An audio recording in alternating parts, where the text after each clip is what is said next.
Tammy, if you are not familiar with what's under the hood or even under your car, this is a catalytic converter, and its sole purpose really is to reduce the amount of emissions your car produces. Here's why this algorithm is so tough to solve. It's crew plus planes plus time. Southwest at the moment doesn't have enough of any of them because when the bad weather came in, for example, Denver, Chicago, Buffalo all had really bad snowstorms, right? So Denver, Chicago, Buffalo, no planes were able to get out of there. Problem is, those planes make stops here, they make stops here, they make stops here, they go up here. Eventually, a lot of these planes end up down in Orlando, which means no planes to leave Orlando. So now they're trying to figure out manually how to make up crew, planes, and time to get caught back up with all those flights that were canceled. Eric, to say we have seen a crazy amount of flooding would be an understatement. And speaking of crazy, gentlemen in this apartment complex behind me just found, I kid you not, an eel in the waters of his apartment complex. And we are inland here in Daytona Beach. But I want to just show you more about the flooding concerns in this residential part of Daytona Beach, right off the intersection of Orange Avenue and Nova Road, okay? Look at my boots. You see the water and the ripple here? This road a couple hours ago, all 3 lanes were drivable. Now you see cars pouring more water into this apartment complex, which is already flooded. So here we go, where the stage is set. Everybody get ready to count those final 30 seconds. Let's all enjoy the final 30 seconds of 2022 with you at home. Have a happy and healthy new year, everybody. Part of the problem is it's just so easy to get your hands on drugs here. Easy, that's a good way to put it. Think about this. We constantly hear from law enforcement how they are trying to crack down on fentanyl use, the leading opioid in Central Florida being used. And in the first 6 months of 2021 alone, fentanyl was present in the body of 86% of the drug overdose deaths here in Central Florida. It's a problem that also doesn't seem to be getting better. Located in a Central Florida strip mall, this is an all too familiar walk for Daniel Nixon. When you're doing shady business, it's probably going to be in shady areas, right? It's where he would go to score drugs. If we're going to meet, where you want to meet, at the wall? Daniel began using drugs at age 10 with smoking pot. When he was 14, he got into morphine. In 2008, it was opioids. Starts from being kind of fun and a social thing to you becoming dependent on it. And when you're dependent on it, it's something you have to have. And when you have to have something, sometimes you're willing to do almost anything to get it. What isn't fun is seeing people die. Daniel has lost 2 girlfriends in drug-related deaths, one to an overdose and the other from drug use. Between Orange, Osceola, and Seminole counties, there were over 1,600 deaths between March 2020 and March 2021. That equals 51 overdoses a month and more than 1.5 a day. Law enforcement says they continue to make strides in fighting this ongoing epidemic, but Daniel admits he hasn't noticed much of a change. The street isn't feeling any whatever the government is doing to keep the drugs away, supposedly. Like, we don't feel that. Daniel does go to a clinic weekly for help to fight his addiction, but admits it's not a cure. He's switching one for the other, you know.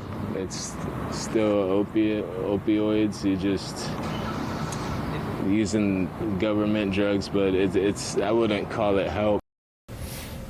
The treatment that Daniel is on is called methadone. It's a drug that helps people who struggle with heroin, fentanyl, or other prescription painkillers. Its purpose is to help function normally in daily activities, abstain from taking illicit opioid drugs, and manage their withdrawal symptoms and their cravings, Greg. And there's so much attention on this, but also with the solutions, they got to look at the data. And inevitably, with drug use and the data, there becomes the questions about race. Yeah. What is the data saying about the impact of race in this case? So many numbers given to us by Project Opioid, and one alarming stat provided by them, they say overdose deaths in racial minorities are becoming a concern. For instance, overdose deaths in the black population increased over 200% between 2015 and 2021.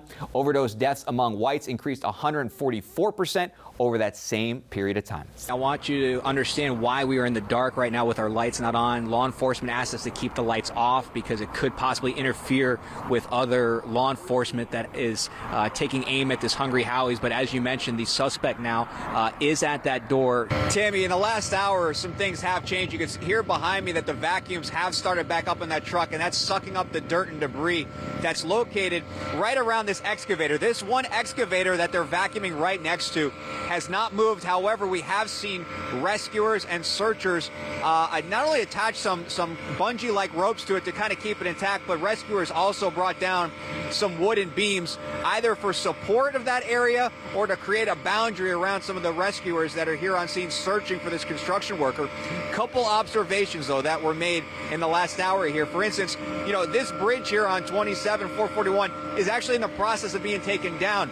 Also, directly below that vacuum is a giant wet spot you can see clearly on the wood. And right here, over here, is the pipe that leads out from that area. So this actually is a drainage pit. Possible, it's just possible that there could have been some kind of main break or water issue. Tammy, just a few hours ago, earlier this evening, there was an officer-involved shooting with the Daytona Beach Police Department. We do know that no officers were injured. However, the suspect was taken to the hospital, and he was later announced dead. But I did want to show you, because we still have an active scene here in Daytona Beach. You can see the evidence markers. Also, you can see detectives still searching a car that appears to be sandwiched between a unmarked DBPD pickup truck and another SUV behind it. Also, we're covering Maxwell Frost in an election that many people across the country have their eyes on. Could this be the first Gen Z vote in an office? Now, I can tell you this young man is hungry. He has more stops than Sunrail did today. Maxwell Frost, serious question. What's the first thing you do? You tweet it? You Instagram it? You Facebook it? What do you do, my man? First thing I did is hug the supporters around me who helped me get here. To be very clear, every time you are purchasing a gun, even if you're a repeat gun owner, you still need to pass a background check when purchasing a gun. But what this new legislation will do is essentially going to eliminate the need for you to obtain a license to carry that gun. It's no secret that since the beginning of the COVID pandemic, school issues seem to become more political and divisive. Even more recently with the parental rights bill, or as others refer to it as the Don't Say Gay bill, a debatable topic for many. But yet on the campaign trail, when it comes to school district races, these races are supposed to remain apolitical. However, it's clear that party lines are being drawn. Of the 3 school board races on the August ballot, only one, District 1, has 2 choices. Incumbent Christine Kraus. My priority number 1 is school safety. And Deborah Bauer. Above all, I am an advocate for parental rights. Kraus, a former preschool teacher for 18 years, sees the challenges and burnout teachers are currently facing each year. My focus is on retaining our good teachers. They're feeling under attack, underpaid, under-respected, and they're phenomenal. Bauer, who attended elementary, middle, and high school in the district, is keen on knowing how to allocate school funding evenly and appropriately. Right now, that's going to require tough choices, and we have to look at where we can make sure we're doing our best by the budget without breaking the bank. When it comes to the school board races, this is not a primary. The decision will be made next Tuesday. And when you go to vote on your ballot, you will see, it doesn't matter what party you're affiliated with, under District 1, 2, and 5, no party affiliations are listed next to any of the candidates. Yet mailers like this one were sent out by the SemDems endorsing 3 different candidates for all 3 school board races. And on the GOP Seminole Voter Guide, they endorse Bauer, as does the parental rights advocate group, Moms for Liberty. I am very happy to receive the support of anyone who has a definite pro-parent stance when it comes to education. But for Kraus, she does not deny that the past couple years have brought several political issues to the classroom. The pandemic forced us to focus on many things we never dreamed we'd focus on. You know, protecting the health of our staff, protecting the health of our students, just figuring out a way to continue our job, which is to educate your children. That decision of who will educate the children in Seminole County is now in the hands of the voters. In the other 2 school board races, District 2 and 5, there's a total of 8 candidates, 4 in each race, so a runoff is possible. But when it comes to District 1, a winner will be declared next Tuesday. Reporting on scene in Seminole County, Asher Wildman for Spectrum News. And I want to emphasize serious. I just got done speaking with Sheriff Mike Chitwood, of course, with the Volusia County Sheriff's Office. Just an hour ago, we had 4 buildings that were under a mandatory evacuation. That number now up to 12, along with one hotel, also 22 homes over by Wilbur by the Sea area. All were forced to evacuate. The good news there is all those homeowners have in fact been evacuated, according to Sheriff Chitwood. But to talk even more about the seriousness, about this erosion, about the impact Hurricane Ian had on this area, because of the fact that they couldn't get everything either fixed or in place structurally to keep these buildings upright. Sheriff Chitwood says they do believe a structure will fall tonight. On top of that, all of his deputies have body cams on tonight. This is not me trying to scare anybody at home. They want you to understand the severity of the situation. Those body cams are recording you if you are turning down the deputies asking you to evacuate your home. Sheriff Chitwood said they do not want to see a Surfside incident happen here in Volusia County. He does believe, however, as I mentioned, that a structure is going to come down tonight. That's how serious it is right now in Volusia County. And if we turn the camera around, you can see deputies right now here at one of these condo buildings where they are trying to get people out of here. Some of the folks I have had the chance to speak to, they're trying to figure out either A, where to go, or B, how to get there. Some of them don't have cars, and they're also trying to figure out where to relocate. Now, do want to point out that this condo building, this is Pirates Cove, the residents here say management has been very good about keeping them in the loop and keeping them updated. We were actually standing on the 5th floor of this building about an hour ago. We were one of those doors that got knocked, and we were told we got to evacuate. In fact, Sheriff Chitwood is going to come right over now. This right here, look at this. I mean, I can't move this, okay? This is a temporary seawall, but it didn't really work. Come on over here. This is part of the homes here on Wilbur by the Sea. I want you to understand just how powerful Nicole was. Do you see the difference here between the black dirt and the white sand? For many in Wilbur by the Sea, owning a beachfront property was a dream come true. However, after this year's storm season, that dream has become a nightmare for several in this community as their homes are now in the sea. This is the current status of the Seacoast Garden seawall. It is leaning. You can see a lot of fill is missing. But I want to show you something. This is also the current status of their sun deck. But let's show you before and after. Take a look at this. This is what it used to look like before both Hurricane Ian and Nicole, this area.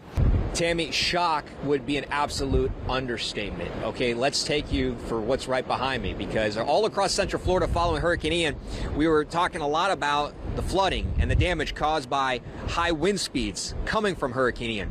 But here in Volusia County, in this portion of A1A, along Daytona Beach shores and Wilbur by the Sea, it was the infrastructure.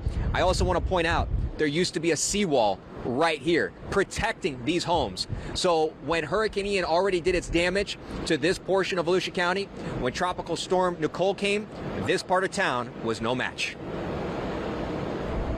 Leading me into what's left of his Wilbur by the Sea home, Trip Valagorski doesn't have much left to show. That's the house. That's the roof, yeah. This has been Trip's home for nearly 15 years. The home in Wilbur by the Sea is now in the sea. After Ian, I thought that the house would actually be destroyed, and I walked in and everything was okay, and then the seawall was gone and the whole backyard was gone. Following Hurricane Ian, much of the infrastructure along these beachfront properties was weakened. There just was not enough time to build and strengthen it back up before Tropical Storm Nicole. The waves for Ian and Nicole were so high that it isn't, the waves actually hitting the seawall and breaking it. It's them hitting the seawall and then going over it and causing the sand to be heavy and kind of just blowing the wall out. Salty Dog Vacations property manager Krista Goodrich says 6 other homes suffered the same fate as Trip's. Our tide has not receded since Ian, so the water's just been pounding, continuing to compromise. No one could rebuild, no one could fix it. The backyards, dunes, the beach, about 180 feet of it, for now, gone. This was an area that I would ride my bike. You could drive on our beaches normally, and that's not the case now. Many of the homes here on A1A were forced to evacuate before Tropical Storm Nicole. Tripp says he was able to get what he needed before his home collapsed. I got the essentials, which was me and my dog, and some clothes, but that was really it.